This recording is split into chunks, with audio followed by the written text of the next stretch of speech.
Summer Game Fest is approaching. Let's look at what we can expect. I look at EA's near future lineup because it includes a game that I'm totally curious about. I got a Black Myth Wukong update and way more gaming news. So of course, thanks for joining the weekly roundup and let's go. Let's start with PlayStation, as they showed what a futuristic PlayStation handheld could look like with a floating screen. I mean, it looks cool. How is it gonna work though? Do we have to carry around this screen and this big controller? Can we like fold the screen?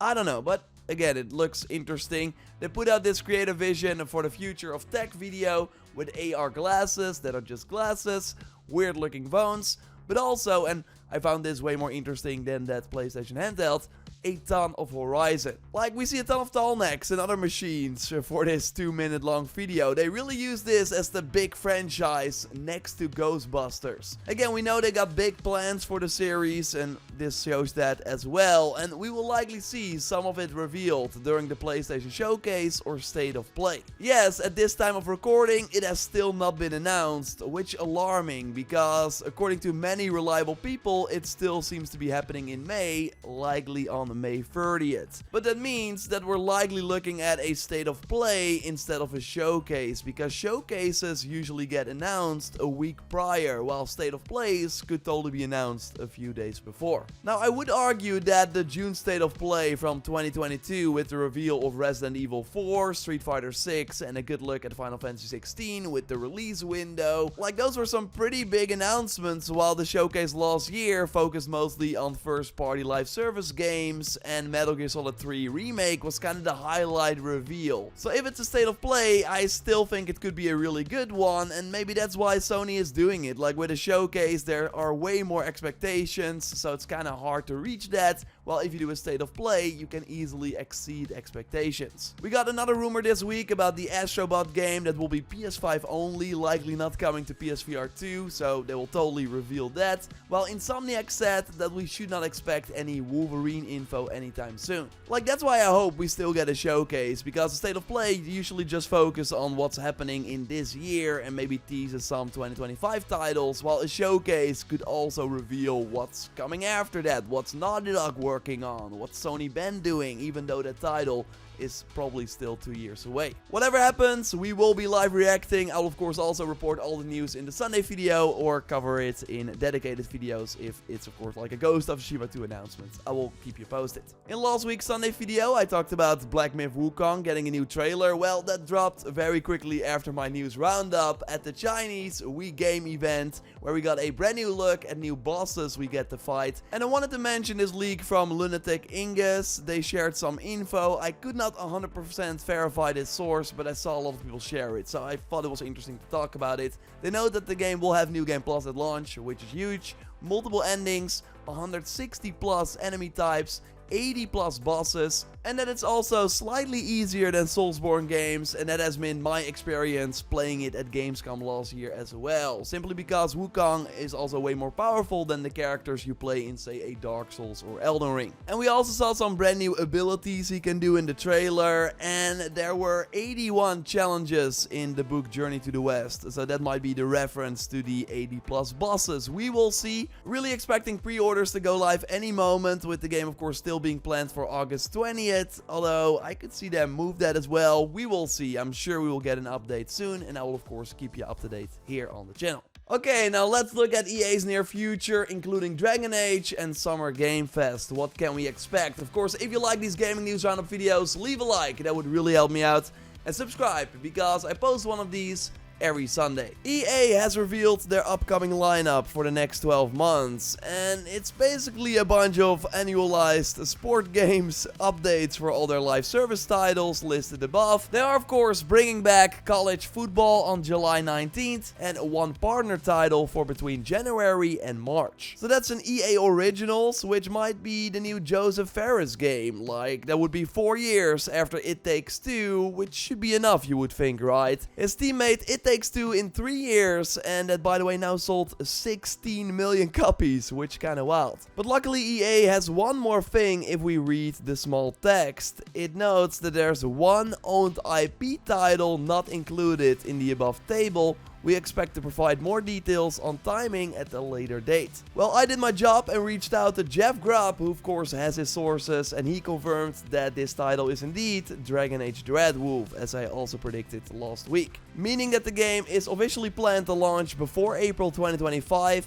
probably still in 2024. We of course know that a full reveal is planned for this summer, probably at Summer Game Fest, so on June 7th. Now let me know of course your hype level for this new Dragon Age, but yeah, this will be a very important title for BioWare after both Mass Effect Andromeda and Anthem of course flopped. Do they still have the stuff to make a good RPG? Like, I fear for the studio if this does not deliver. Because that's the thing, I listened to EA's investor call, and while they do have some big single player games in the works, like the Iron Man title, a Black Panther game and the third Star Wars Jedi game, they really spend most of their time talking about their big live services and how these social platforms are the future of the company. It really sounds like these single player games are just some extras that they could have, but if they don't have them, it does not really matter for the overall bottom line. Like EA is getting pretty boring. Instead of doing more with the Dead Space series, that team at Motive is now working on Battlefield instead. They actually have the largest team ever working on the franchise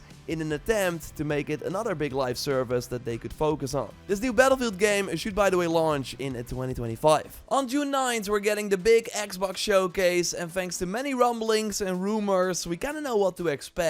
So for one, this week it was confirmed that the next Call of Duty is indeed called Black Ops 6. They're going for the nostalgic feeling with an image that looks a lot like the first Black Ops and also the third one. The Gulf War between Iraq and the US at the start of the 90s is the setting, and the rumored release date right now is October 25th. 2024. And the big thing this year, of course, will be that it's Game Pass Day 1. I'm really curious what that will mean for the service and Call of Duty. Rumors indicate now that it's still coming to PS4 and Xbox One. I really hoped they would have dropped those last gen platforms, but Sony recently said that 50% of their online active users are still on PS4, so it also kind of makes sense. I overall do hope they make a more exciting campaign, because the previous ones did not really do it for me. So yeah, the full reveal will take place directly after the Xbox Showcase on June 9th, but it's more interesting to look at what the Xbox Showcase will actually be like. And yeah, because Xbox is in this weird position, I don't think Phil Spencer coming out to talk about how great the future of the platform will be is a good call, after they just shut down for Bethesda Studios. And they're going to do more cuts in the future, with other teams outside of Bethesda likely being the target. That's why I think, and I think I said this before, just let the games speak for themselves. That's probably what they're gonna do, without someone coming on stage. And having the trailers back to back for the games I'm gonna talk about here should make for a really good show. Like both Avowed and Indiana Jones should be playable in LA at Summer Game Fest, with previews coming after the Xbox Showcase. So obviously we will see a trailer during the show with likely a release date. Indiana Jones for me is already day one. Like, it's on Game Pass, I will at least try it. But I need to see more from Avowed to really convince me, and I know many people are in the same boat. So this showing, this trailer is going to be very important. We will get a proper look at the Starfield DLC here as well, but I doubt they will talk about a potential PS5 version that is expected at the end of the year. They just want to focus on Xbox and PC games, I think, at the show. I hope this expansion looks promising, but I'm more curious about the still unreleased titles like Fable. We need to see proper gameplay this time instead of the small snippets, and we need to have like a 2025 date. That would really seal the deal. It has also been 4 years since this trailer from Perfect Dark, so feels like it's time for a comeback for this as well. But also other Xbox titles like South of Midnight, Clockwork Revolution and State of Decay 3 are expected to be here. In terms of brand new reveals, we got two very obvious ones, and that's the new Gears of War and the new Doom has also been heavily rumored for this Xbox show. With Doom being called the Dark Ages, and it should be like a medieval inspired world, which sounds pretty interesting. It has been in development for 4 years, and this should be coming to PS5 day one. But I'm sure they will also have some big third-party gets, and that might include the new Persona. Persona 6 is seemingly ready to be revealed, and sure, these mainline titles were first PlayStation exclusive, but last year one of the big announcements was Persona 3 Reloaded coming to Xbox Game Pass day one. Like, they've been getting a ton of Persona love on Xbox Game Pass, so maybe that deal also included that they could reveal Persona 6, while I totally think it will be multi-platform. Tomb Raider is another big title that could be revealed here.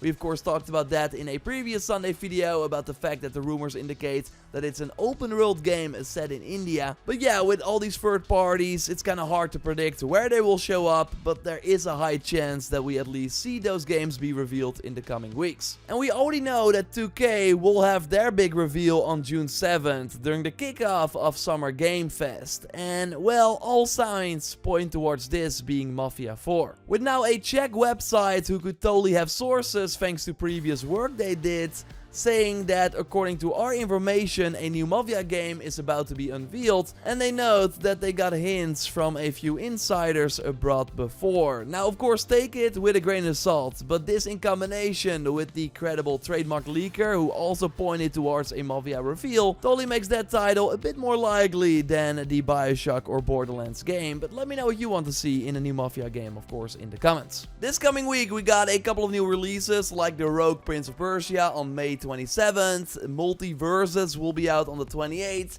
F1 if you're into those racing games at the end of the week, and again we could have a PlayStation showcase, although it's probably going to be a state of play on either the 29th, so Wednesday, or the 30th on Thursday. We will be live reacting and I will have predictions up when it gets announced as well. We at least do know that Sony will have a PlayStation strategy meeting on May 30th, and 2 years ago they had a similar meeting where we learned things like the fact that they wanted to launch 12 live service games by financial year 25. That of course has changed dramatically ever since, like they wanted to have 6 of these games already out by financial year 23 and we only have Helldivers 2 so far, so things can of course change, but it will be interesting to see an updated like guidance on this. They also shared how they're gonna invest more in the different genres or how their PC strategy was going, so totally some very interesting business things that should be announced here, and I will bring you all the details of course at the end of the week on Sunday, so subscribe to not miss it. A like on the video would really help me out, and check out last week's Sunday video with the gaming news roundup by clicking on the screen.